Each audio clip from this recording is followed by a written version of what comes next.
Welcome to another episode of my own kind of beautiful podcast with me, Ndomehle Katwane, where we speak about topics and concepts that lead us to live our own kind of beautiful, unravel the beautiful blossoms that we are.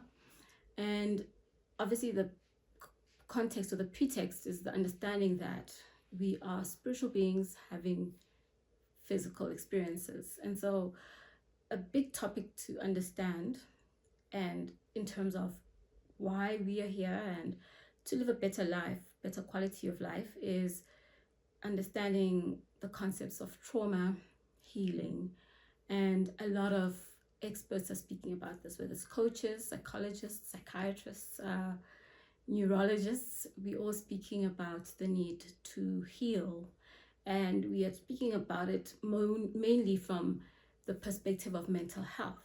But I always say that we, as a spiritual being having a physical experience, the most important aspect of you is your spiritual body, and aligning your physical, your emotional, and mental to your spiritual body. And that is how we'll overcome a lot of the mental health, physical diseases, emotional diseases, and mental diseases that we have.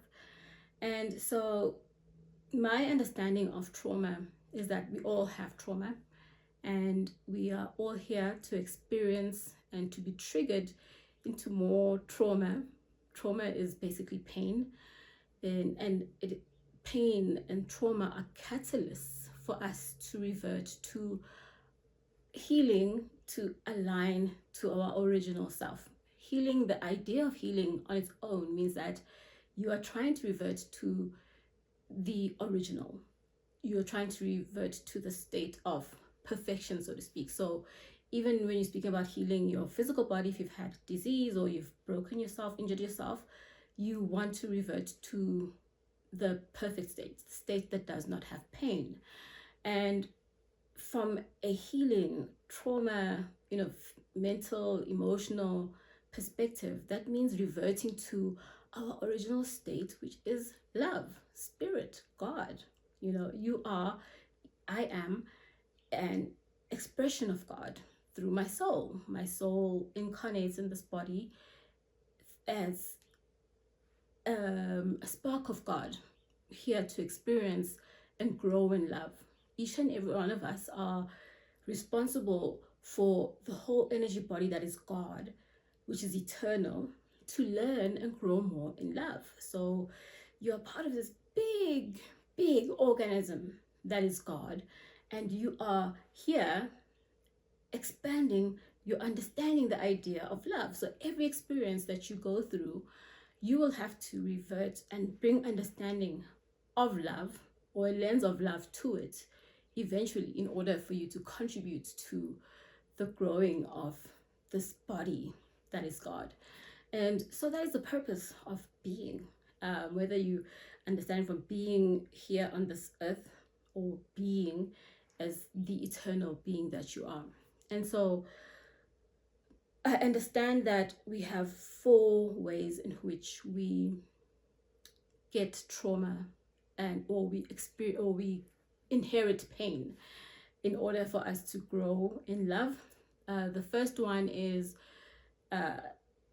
physical or environmental as a human being. So from the moment that you are in utero, you be conceived, you start experiencing this earth through your mother's body, through her emotions, her thoughts, how she interacts with the environment, how the environment interacts with her. You start absorbing those things. You start absorbing the consciousness that she is exposed to. So I, for example, know that there's pain that she went through, my mother, where she found that my father was cheating on her, and that pain body is something that I have had to inherit, and I have been working through and healing in this lifetime as I've grown. And so as you're born and you start interacting with the world as a kid, and I think a lot of us know now that our personality blueprint, our mindset blueprint is formed in the first 7 or 9 years of our lives, based on how we interact and the things that happen to us when we're young. and that then has, it has different impacts on us. We get all these pain points, from our parents shouting at us, from a teacher saying something nasty, from a friend betraying us. And these are pain points that we are going to have to heal, that we are healing as we are here. That's the first aspect. The pain and trauma that you get as you start to manifest into this physical lifetime. Then the second source of the pain that you inherit is karmic pain. And this is pain that you have caused and triggered in past lives. So in each lifetime going forward, you will have opportunity to bring balance to whatever imbalance you've caused in the past. So if some of the imbalances you've caused is the act of betrayal, the feelings of betrayal, or the feelings of shame on another in a past life, you will have the opportunity to bring balance to that. And that happens in different ways. There's no way that anyone can say how that will happen for you. You might go through and experience shame yourself because you caused shame in another person. I don't know. It happens differently for everyone. No one can say that. And so even the idea of saying that, karma is balancing out because you cheated on someone and now you're getting cheated on, it doesn't necessarily work that way, but it could. The point is that we have imbalances we've caused in past lives that we have to bring balance to. And basically the way to bring balance to something is to shine the lens of love. It's love. And the biggest form of that is forgiveness, true forgiveness. So we have physical sources of trauma, the earth environment that we are in. We have karmic sources of trauma. Then we also have ancestral sources of trauma, our lineage. We inherit those traumas through whatever unhealed lessons, aspects that they have passed on. As 12 generations going back gets passed on to you through your DNA. So if your mother's side of the family, 12 generations going back, has issues that they haven't solved, some of those will present themselves to you in order for you to heal. And it's a very beautiful opportunity because then you become the ancestor that heals so that it doesn't go forward in the lineage going forward to your children, your grandchildren, and their children. And the fourth source of trauma that we have is soul lessons. Your soul, for every one of us, when your soul decides that it's incarnating in a particular lifetime, you have an agreement to say that in this lifetime we are exploring love through experiencing shame. And so, or we are experiencing love, we want to grow in love through experiencing guilt. And so you come into this lifetime and you will be presented with plenty of opportunities to feel shame and maybe to even bring shame to other people, but shame will be quite a dominant theme for you. And you have the opportunity to heal that. And so that is why we're basically born sort of like with a blueprint, each and every one of us, a separate blueprint already, a burden, so to speak, pain. We're all born with that we have the opportunity to learn. So the idea that a child is born blank is not true. They're already born with, let me say, particular leaning or particular propensity. So that is why children, even twins born and raised in the same environment, having the same experiences, will experience those things differently because they are here to experience things, to learn different things. And if you pay attention to your children, if you have children, you'll be able to see that. You'll be able to see that child A has to learn, will probably have a lot of lessons to do with learning how to set boundaries, to know their self-worth. And then child B will have a lot of opportunity to learn through anger, or child C might have the opportunity to learn through selfishness. And we all have those different themes, different varying themes, triggers and catalysts that catalyze us to revert to the original, to heal. And like I said, the idea of healing obviously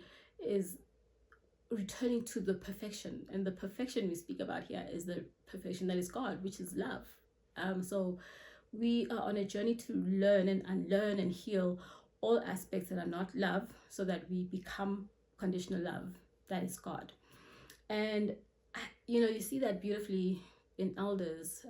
Someone like Nelson Mandela, for me, uh, is a very telling story in that regard, in that he became someone who chose not to engage in aggressive manner, to allow himself to be triggered through anger, shame, or guilt, and he chose to engage through love, the lens of peace, the lens of reconciliation, the lens of seeing everyone as one, seeing God in every human. And so that is the lesson and journey we are all on, where we have to get to a point where we see God and we love everyone that we see. It doesn't mean that when we talk about oneness or seeing the oneness and understanding the oneness means that we are all the same. No, we're not. But it's about seeing the differences that that God presents themselves in, and loving them and appreciating them and learning from them. And so every emotion, every feeling, every thought that we have contributes to the burdens that we are creating, our ability to heal, either in this lifetime or in next lifetimes. We're gonna have to. We're on this journey to heal and bring balance anyway. So even if you decide that, what matters in your life is just creating a material success, you're not gonna deal with, why you're feeling a bit sad, why you're always feeling a bit dissatisfied, or why you're just generally pessimistic about life. You will incarnate in future to come and balance this out, and importantly, you also pass it on to your descendants. So you'll be the ancestor that also did not heal, and we have the opportunity now to know better, to do better, and to do it with greater speed. And I know it's a challenge, especially for our masculine side. Not just men, but we all have masculine sides. So even as a female, a lot of us have been triggered to become more masculine. And so as masculine beings, you just sort of like try and focus on the now and getting things done in the now, not worry too much about, this is my personality, this is how I am. No, this is not how you are. The way you are is love. So imagine being a loving person. It means that you have a depth of patience, you have the ability to really forgive, you have an ability for compassion, you have an ability for empathy. So imagine how much more peaceful our interactions would be with people on a daily basis, how much more peaceful you'd be driving on the road to work, experiencing the things you experience at work, if we were all each compassionate and empathetic, and giving each other that eternal grace that we all receive from God. And so we are here to be triggered towards that. And that's what healing is, and that's why it is important to address and attend to your trauma. And even if you don't, you have a honing beacon that's calling at you all the time to return to love. So even if you are steadfast and focused to say that I am not dealing with anything except for just my physical, material success and well-being, you will be called to love. You will be called through experiencing physical disease, physical injury. Something will happen because your soul is lovingly trying to remind you of the reason you are here.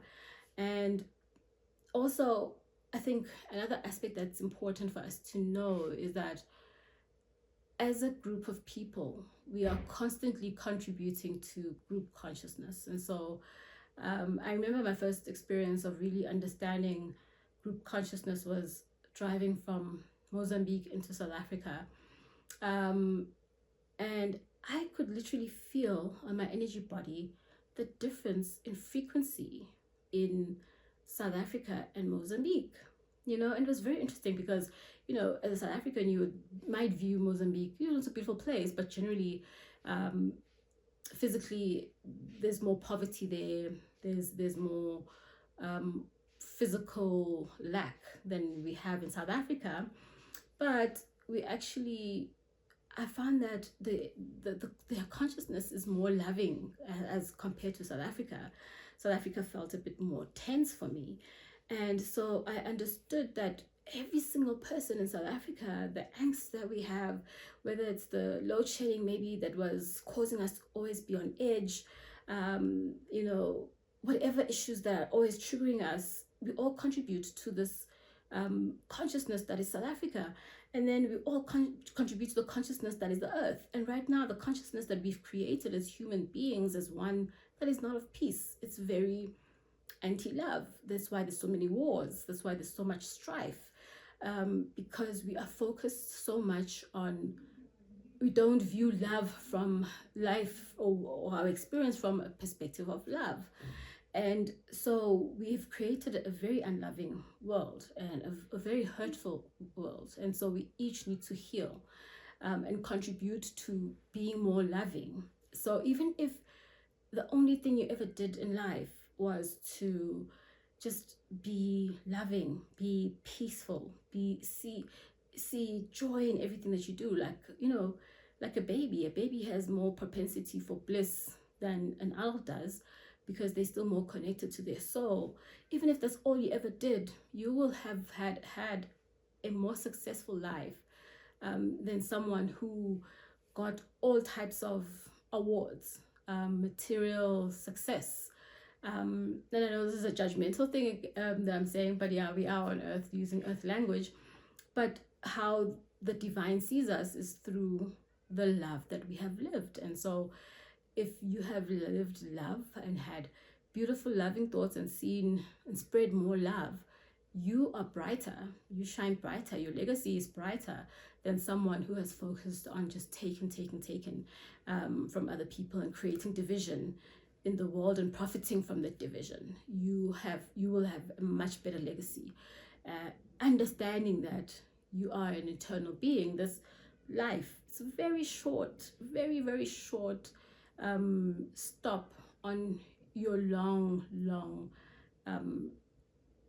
journey as an eternal being. So you have to choose, will I add more life and more light and more love to my soul, or will I create more opportunities for my soul to incarnate, to come and balance out the karma I've created, the imbalance I've created, or will I add more love and help my soul move forward? Because the idea is to graduate from this matrix that we call earth, is to get to a point where you don't have to come back here to learn in such a painful way, to remember love in such a painful way.